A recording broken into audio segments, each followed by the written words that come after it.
Hey everyone, welcome to The Dose. My name is Brian. I don't typically do, part one and part two segments of a message, but I wanted to kind of piggyback on what we talked about yesterday. And before I go into this, I just want to let everyone know that although it may seem as though tonight's message is a full frontal assault on all things smartphone, I promise you, that is not the case. Look, I'm a giant phone nerd, right? This is the new 5S, just came out. I was, waiting in line with bated breath, knowing I'm waiting to get a hold of the thing. I always have the latest, greatest gadgets. My wife will tell you that I absolutely adore my smartphones and do everything that, you can do on a smartphone. I carry it with me everywhere. I've always got it on.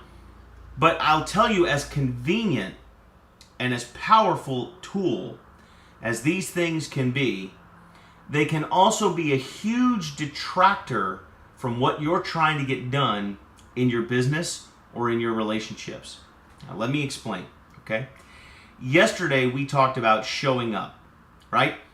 Showing up as it relates to being there, plugging in, being a part of what's going on, bringing all of your assets, all of your talent, all of your passion, everything to the table. Being there, being present. But now I want to clarify.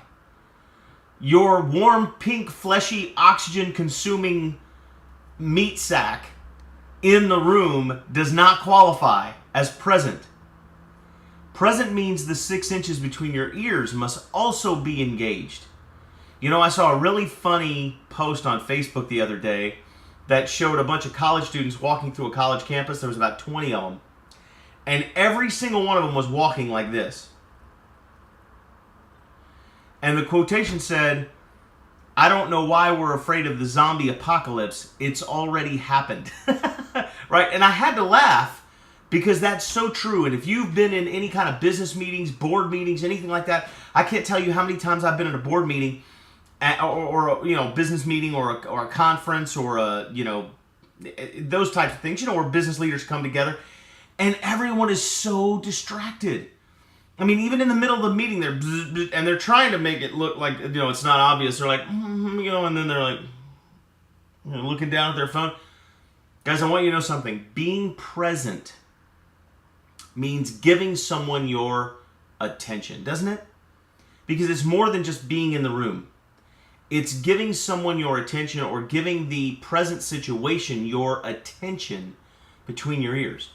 So in today's age of lightning quick communications and instantaneous feedback and people being able to get a hold of you any time of the day, any time of the night, by 10 different means, text, Facebook message, email, phone call, Twitter, LinkedIn, all these different things. It's wonderful in so many ways.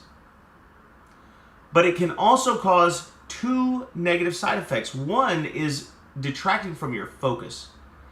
Remember, we had a lesson a while back on multitasking, right? And which is really switching. There's no such thing as doing 2 things at once unless it's something really mundane like washing clothes in the background while you're doing something else, okay? You can't send a text message and talk on the phone at the same time, no matter how much you think you can.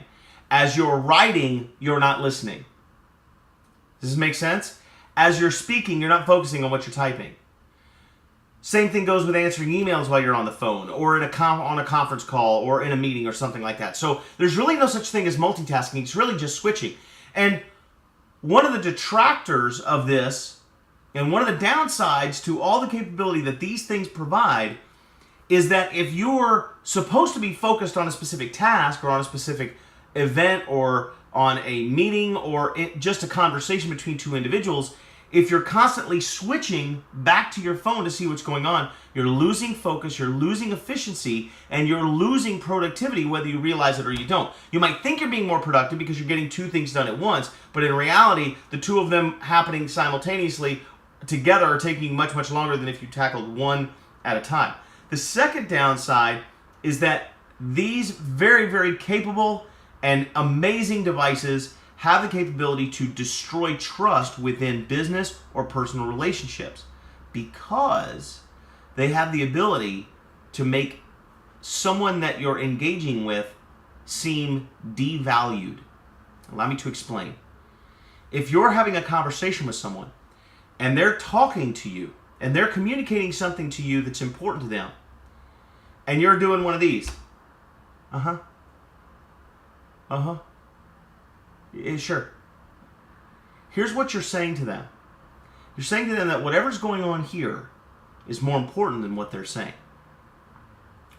And even though on a surface level, we're all doing it all day long, and you think, well, everybody texts while they're having a conversation, but what's a big deal? You would be amazed at how devalued someone can feel if they feel as though you're not listening to them. We've all experienced this, haven't we? Ladies, talking to the boyfriend or the husband during the football game, right? And what are you thinking? He's not listening to me. All right, guys, you've done the same thing, right? Talking to your spouse and she's busy shopping or she's busy, on Facebook or something, and you're like, she's not listening to me. And it can damage the relationship. It can slowly but surely begin to erode away the mutual respect that you may have with someone else. And as we all know, the strength of your business contacts, the strength of your personal relationships, all of that is dependent upon communication. So here's my recommendation in today's fast food, minute rice world that we live in.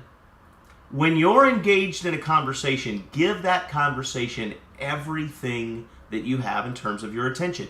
Be present in that conversation, whether it's over the phone because they can tell, or whether it's in person. Now, if you absolutely must give attention to this thing, then you do one of these. Excuse me, I am so sorry. Can you pardon me for just 1 second? I've been waiting for an important message, and I want to make sure this wasn't it, but I'd like to hear what you had to say. Hang on 1 second.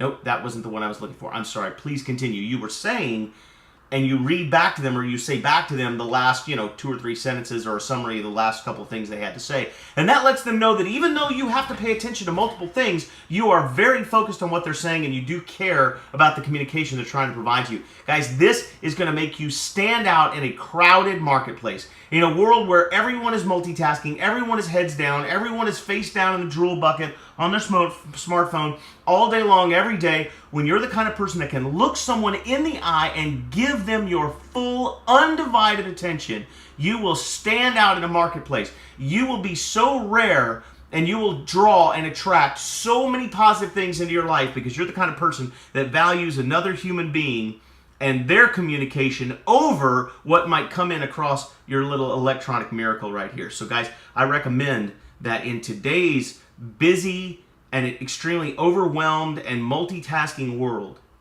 that you still continue to place priority and emphasis on living, breathing human beings over digital communication. And what you'll find is that those relationships will strengthen, the communication will strengthen, the trust will deepen, and you will find yourself standing out in a crowded marketplace and excelling above your peers. And that's the dose.